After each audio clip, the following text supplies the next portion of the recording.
So today we are starting our last module of this course, and that is on oscillations and waves. When we talk of oscillations, what do we have in our mind? Some object which is going from one place to other place, coming back to the first place and then repeating that path.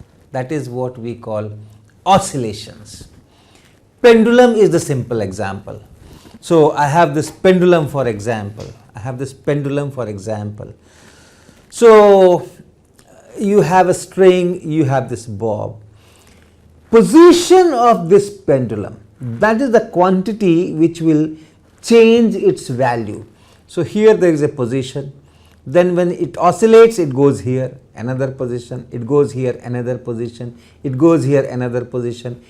It goes up to some extreme and then it traces back those positions and comes to the first extreme. So that is how it oscillates. We say that it oscillates.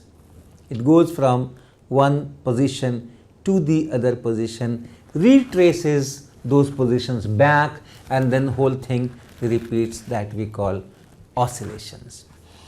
We have many oscillating systems that we encounter in our life. I have here 2, 3, 4 things. Let me show them one by one.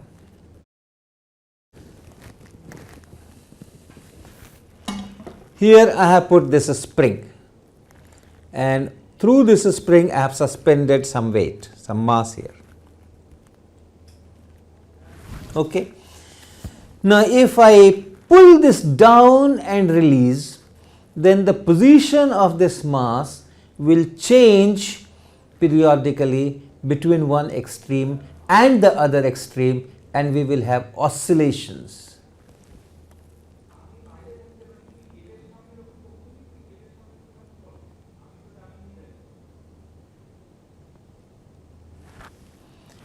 Another system, we have this toy.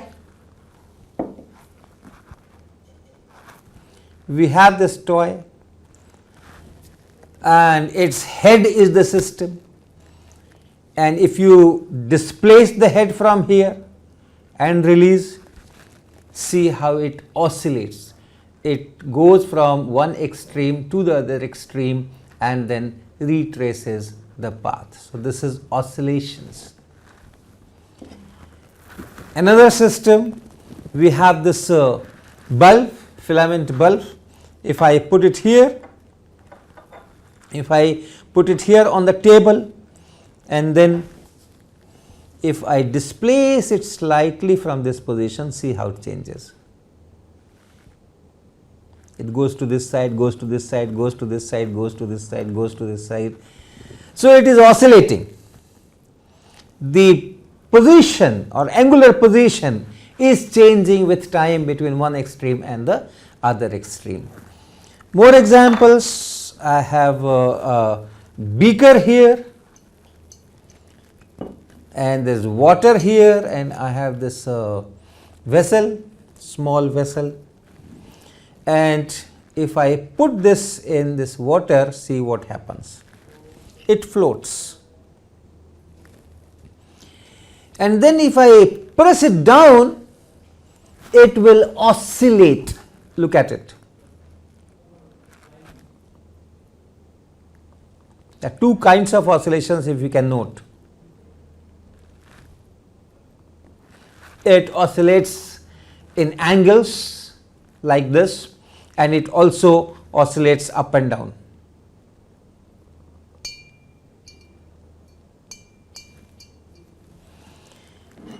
Then I can show you this swing.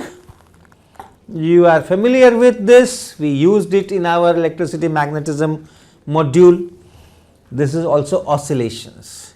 It is oscillating. The swing is oscillating. And I have another system. I have this blade, this hexa blade. On that blade I have put some mass here. We will be doing more experiment with this later. But here, if I again displace it from its equilibrium position and release, it oscillates, goes from this position to this position and then retraces those positions back and so on. So, this is oscillating. Now, for oscillations, it is not always confined to material things moving. Oscillations can be of anything. Oscillations can be of electric field, magnetic field. They oscillate. That means the value of magnetic field changes from one particular value to another particular value and then retraces those values as a function of time. We say electric field oscillates. Similarly, magnetic field can oscillate. In our light, electromagnetic wave, electric field and magnetic field do oscillate with a large frequency, 10 to the power 15 times per second or so on that order. So, this is also oscillation.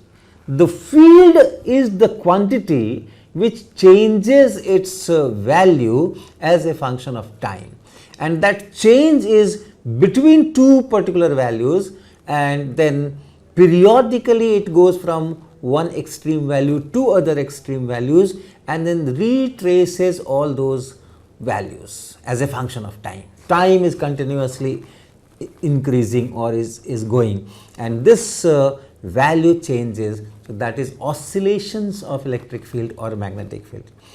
You can have many other things oscillating. You can have oscillating current.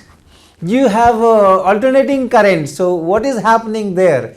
The voltage oscillates from some value V naught to minus V naught. So, it is an oscillation of voltage or oscillation of currents. You can have oscillations of purely abstract quantities. You all know sin x, cos x, tan x and all those functions, trigonometrical functions. They oscillate. The value of sin x, as x changes, x continuously, you increase x continuously. And what happens to sin x? It will oscillate between plus 1 and minus 1. From plus 1, if x increases, it will take all values up to minus 1, and as x increases further, and it takes all those values back to plus 1, and this will continue as x keeps on increasing. So, that is the kind of oscillation we have in mind. First, we will do some oscillations with the mechanical systems where some material will change their position as a function of time. We will learn the equations, we will learn the terminology and all that, and we will extend it to some other quantities oscillating. For example, if you take this spring mass system here, it is in equilibrium and this is a stable equilibrium. If I pull it down, it will go up. If I push it up, it will go down. This is an essential condition for any oscillation. You must have a stable equilibrium position, only then around that it can oscillate. If I push it up, it goes down. If I pull it down, it goes up. That stable position is essential, and stable equilibrium means minimum of potential energy. So, that is a test, or that is a condition. The potential energy should have a minima somewhere, only then around that position this thing will oscillate. So, this minimum of potential energy, that depends on the kind of forces which are acting. If you have gravitational force, you have gravitational potential energy. If particle goes down, the potential energy decreases. If particle goes up, the potential energy increases. If you have springs, you have elastic potential energies, half kx square type. So, if the spring is compressed or it is extended, the potential energy correspondingly increases, or there may be several forces. In a solid you have molecules, and these molecules are bonded to each other. So, those forces, those electromagnetic forces which are there, which keeps this solid in its shape, that also has corresponding potential energy, and for a particular separation between two molecules, that potential energy is minimum, and then that is the stable equilibrium separation between the molecules. If somehow these molecules go closer, then these forces will take them apart. If they go farther apart, these forces will bring them down. So, they can vibrate. So, that is the kind of oscillations that we have thermal, because of all that thermal energy. We have oscillations in the molecules of the solid. All these things come because of that minimum of potential energy. The basic equation for an oscillation is something like this. If you have a particle of mass m, if I write the acceleration as a, this is equal to negative of kx. So, what are the things? I am talking in reference to a particle whose position is given by x and the acceleration is given by a. That means, if you have position as a function of time, you can tell what is the velocity, and if you have velocity as a function of time, you can tell what is the acceleration. So, this is the basic equation. I am focusing on the mathematical structure because similar mathematical structure will be applicable to oscillations of varieties of different kinds. Okay. So, this I can write as acceleration is say rate of change of velocity, which we write dv dt. So, it is m dv dt equal to minus kx, and as acceleration is rate of change of velocity, velocity itself is rate of change of this position, and so this v can also be written as dx dt. Rate of change of position is velocity, and rate of change of velocity is acceleration. So, these are some rules of calculus. If you know x as a function of time, how you can get velocity as a function of time, and if you know velocity as a function of time, how you can get the acceleration as a function of time. So, there are certain rules, but it is like this. And if I put this thing here, the way it is written is m, this is ddt of dx dt. In place of this v, I am writing this thing is minus kx, and this is written as d2x dt square. And if I bring this m here, it is minus omega square x, where omega is square root of k by m.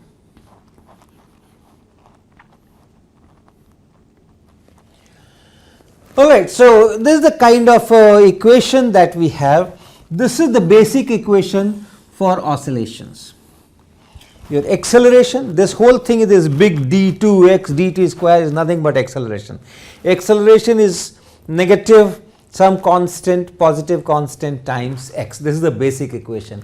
If a system follows this kind of equation, then this x will oscillate in time, and you can write this x from here. In this situation, you can write this x as some constant times some cosine of omega t, or omega t plus phi, or sine omega t. This kind of dependence of position on time will result if you have this basic equation. And if that is the case, this is known as simple harmonic motion, right? This kind of motion is known as SHM, simple harmonic motion. And in any case of oscillation, if you have a minimum of potential energy. For small oscillations, this situation will occur, because this also demands, this kind of thing also demands that your potential energy is of this kind, something like some k x square or x minus x naught square of this type, this parabolic type. So, even if it is not parabolic, suppose it is not parabolic, it is u here, it is x here, and then it is something. This is the point where you have a stable equilibrium. It is not of this type, but if I concentrate for a small oscillation only this much of the part, then yes, then I can approximate it as a parabolic curve, and therefore, for small oscillations, all varieties of oscillations for small amplitudes, this equation is followed to a good approximation, and that is why it is important. Now, this equation tells that as time passes, the amplitude does not decrease, because this cos omega t will always go from plus 1 to minus 1. So, x will go from plus a to minus a. So, it is a constant amplitude oscillation for all time to come. Real systems are never like this. If you take this spring mass system, if I oscillate it with some certain amplitude, you wait for some time and you will find that the amplitude is decreasing, gradually decreasing. This is because there are several dissipative forces. You have air which is exerting force on this, there are some internal frictional forces. So, because of these dissipative forces, the amplitude always decreases as a function of time in a real system. So, how do we manage that in our equations? And the only thing we have to do is we have to add this dissipative forces here in the equation. So, mass time acceleration is this force which we call restoring force, because it tries to bring the system in that stable equilibrium position. So, this is known as restoring force. Together with this, we should write those dissipative forces, and then you will again, if I do the mathematics, I get certain equation. What kind of dissipative forces we will be adding? So, one is that you add a term minus some constant times velocity.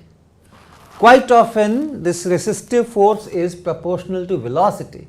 So, you can add that, and if you add that, then this changes.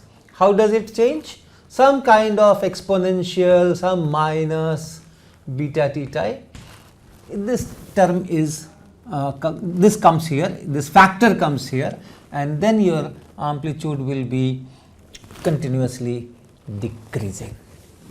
So, actually there is some approximation involved. This frequency will be slightly changed, but for small damping it is almost the same. So, we will go by that. So, now let me take an example from a totally different area, and that is from electrical circuits.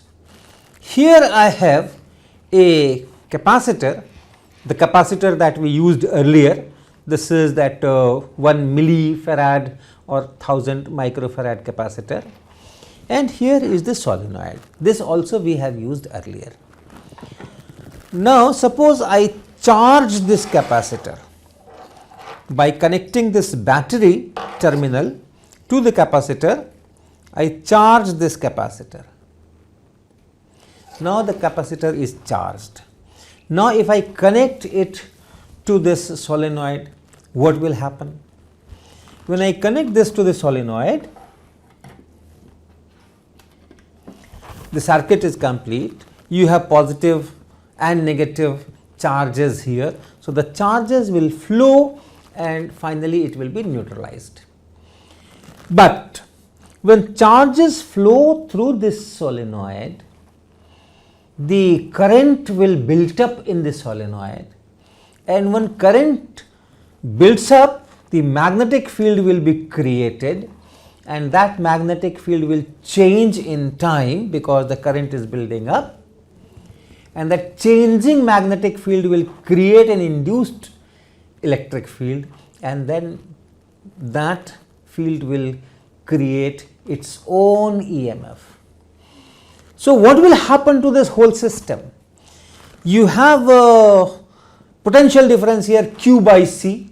If Q is the charge on the capacitor, C is the capacitance, Q by C is the potential difference, and this side also you have a EMF produced which will depend on how the current is changing with time. So, you will have a combination of that, and that will decide how much will be the current. So, let me try to write an equation within idealization that there is no resistance, the resistance is negligible. In that case, this potential difference Q by C here should be equal to what induced EMF is generated here. So, let me just give you the equation, but remember qualitatively, induced EMF is proportional to the rate of change of this current, because that decides how the magnetic field is changing, and the rate of change of magnetic field will decide the induced electric field, and that finally will decide the EMF. So, we will have this equation,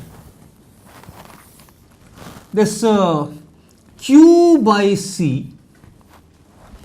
Q by C, what is that Q by C? Q is the charge on this capacitor, Q as a function of time, and C is the capacitance. So, this is the voltage here at the ends of the capacitor, and what is the corresponding part on this solenoid which are connected? This will be minus some constant di dt. What is this I? This is the current here, and what is di dt? Just like this, rate of change of position gives you velocity, we write as dx dt. Rate of change of velocity gives acceleration, we write that as dv dt. Similarly, di dt is rate of change of current. So, current is a function of time here, and therefore, this rate at which the current is changing, that decides how much will be the change in magnetic field, blah blah blah blah, and finally the EMF.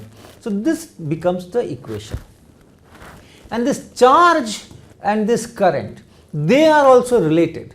After all, what is this current? Current is flow of charge. So, if charge flows, charge on each plate of the capacitor, that magnitude will decrease. So, I can also write I is equal to dq dt. And if I write this I here, what kind of equation I am getting? L d2q dt square is equal to minus q over c. So, in place of this I am writing dq dt, and when you write that way, d dt of dq dt, just like here, d dt of dx dt, that we write as d2x dt square, and similarly here we will write this as d2q dt square, minus I have put here. So, it is minus q by c. If I take this L on this side, I have d2q dt square, this is equal to minus omega square q, where omega is 1 by square root of LC. This L goes here, so 1 by LC, I write that as omega square. So, omega is 1 by square root of LC. Now, look at this equation and look at this equation. They have identical mathematical structure. So, the charge will oscillate, not physically, the magnitude of charge on the capacitor plates. On the positive plate you have plus q, on the negative plate you have minus q. So, this q, the magnitude of charge, that oscillates in time. and that oscillation will be again given by q equal to some q naught, maximum initial charge that you have given, and cos omega t. And similarly the current will oscillate, I equal to I naught and then some sin omega t or like that. So if there is no resistance, this will go on. The charge will go through the capacitor and finally the charge will reverse. But in a mechanical system, always you have some dissipative force. In electrical system, you always have some resistance. So some resistance will always be there. So you have to write in your equation that resistance also. So if you include that R resistance, R times I is the potential drop there. So this will be plus Ri here. Then again your equation will change and you will have some q equal to q naught cos omega t and some e to the power minus beta t or like that. So the charge and hence the current will gradually damp out and finally it will be all 0.